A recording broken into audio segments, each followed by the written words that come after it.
All right. Now this is where I actually am quite upset. So I will admit I try to be balanced and calm, but this is upsetting because as we're gonna get to in a moment, a child's already died. And so, since we get Tuesday and Friday updates from the Texas Health and Human Services, we got this first update on February 25th. And at that point, the Texas Department of State Health Services reporting on this measles outbreak in the South Plains region of Texas, kind of like West South Texas. At that time, 124 cases had been identified. Right, these are like identified, confirmed cases. 18 of the patients have been hospitalized. We're going to talk about that. Only 5 of the cases are among vaccinated. But I am going to say 5 of the cases, like this is starting to be so much exposure that we're actually even seeing vaccinated folks be identified as having cases. But the rest are basically unvaccinated or no confirmation of vaccine. Now, the CDC has said it will provide only weekly updates. Right. But then we actually get an update because something really upsetting happened. The first child has died in the Texas outbreak. The patient was an unvaccinated school-aged child, according to officials. As we learned, most of the cases have been centered in Gaines County, an area on the western edge of the state. It's home to thousands of Mennonites, which they describe as an insular Christian group that historically has lower vaccination rates. And officials said that the child who died Wednesday had lived in Gaines County. The last pediatric death in the U.S. from measles was in 2003. It's been 22 years since this has happened. We read in an article here in the Measles book published by Children's Health Defense, the anti-vaccine nonprofit founded by Mr. Kennedy wrote that measles outbreaks have been fabricated to create fear, leading government officials to inflict unnecessary and risky vaccines on millions of children for the sole purpose of fattening industry profits. Now, for context here, for every 1,000 children who get measles, 1 or 2 will die. I'm going to say acutely in the first couple weeks, this is according to CDC data. But I was just re-listening to Immune 26. There's a lot more to measles, right? So there may be 1 or 2 who die in the first couple weeks. There may be 20%, we're actually seeing 40% last year of children end up in the hospital. But the virus also harms the immune system. So you actually see another increase in mortality with these secondary bacterial infections that are going to occur like after the first 1 or 2 weeks. You're also going to see an increased risk of death in the 2 to 5 years afterwards because you take these kids and you basically wipe out their immune system for a while. So a 2015 study estimated that before widespread vaccination, measles may have accounted for as many as half of all infectious disease deaths in children. And even now, right, the consequences can be serious. So I'm going to leave in a link here because I don't want, us to be saying, oh, this is what RFK Jr. said, but I'm going to leave in a link where you can actually watch RFK Jr. speak at the cabinet meeting, head of HHS. So he says he's on top of this. So he says 2 people have died. That's incorrect, right? It's supposed to be head of the HHS. He tells us he's on top of this.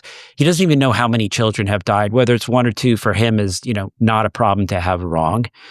He downplays the fact that this is the first measles death in, I'm going to say, 20 more years. He goes on to say, it's not unusual. We have measles outbreaks every year. He then acknowledges that children are being hospitalized. But get this, he says that, most of the children being hospitalized are there for quarantine purposes. I'm going to say a comment that needs fact-checking, and let's go ahead and fact-check that right away. Let's go talk to the chief medical officer at Covenant Children's Hospital in Lubbock, Dr. Lara Johnson, who says no. The children who were hospitalized were admitted because they were having trouble breathing. They needed supportive care such as supplemental oxygen. And I quote from Dr. Johnson, "We don't hospitalize patients for quarantine purposes." It's only been a couple of weeks. Like normally when you have an outbreak like this, when things are getting out of control, the CDC comes in, they help people get up to date. How do we provide the best care? How do we talk to these, people in these communities? When we had that issue with polio in upstate New York, people who normally wouldn't vaccinate said, okay, this is different. We're going to jump in. But already one child has died, and this man's only been in this position for 2 weeks? Just to remind people that, measles is bad stuff. There was a thing on his site. I think we talked about it last week. Hey, how come no one talks about the good side of measles? There's no good side of measles. Kids get infected. They are incredibly miserable if you've ever taken care of a child with measles. I posted in this nice measles symptoms timeline that I got from a Substack from Dr. Emily Smith, great Substack, just talking about what goes on, how the kids start off with cold-like symptoms. Then they develop the famous Koplik spots. Then they get the rash. And then you start seeing pneumonia, ear infections, diarrhea. Some kids go blind, ear infections. Some kids go deaf, encephalitis. And then even years later, you can have this subacute sclerosing panencephalitis, which, 100% mortality.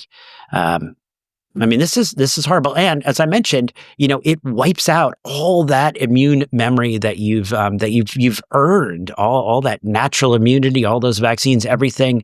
70% of the antibody repertoire is wiped out with one measles infection in someone who's not vaccinated. That, if you look at the different vaccines, you look at, diphtheria, tetanus, icellular pertussis, hepatitis A or B, the MMR, polio, the chickenpox vaccine, the percent completely vaccinated is actually quite high when you look at Texas kindergartens. And then if you actually look at the state, we're 94, 95% and above, but then there are these pockets, right? Yeah, and we see pockets. And so really there are these communities where we don't have that. And one of the problems, like why do we care if your kids are vaccinated or not, is this is an incredibly contagious disease.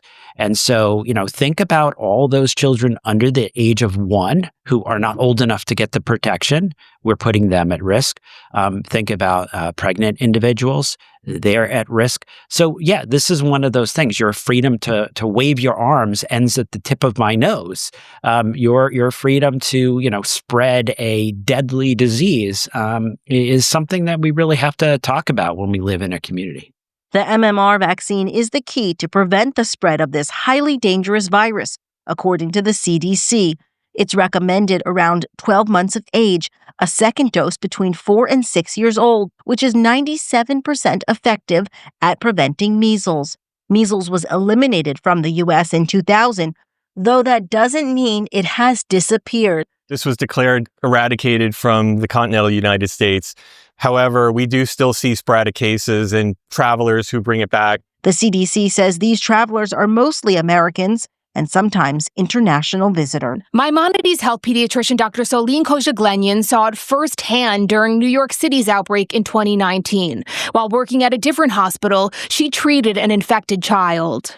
The patient was very sick, needed hospitalization for 7 days, developed severe diarrhea, which is a complication of measles, and we had to give him antibiotics because he developed pneumonia, which is another complication of measles. It is a very serious and dangerous illness that's completely 100% preventable by at least 1, if not 2 doses of vaccine.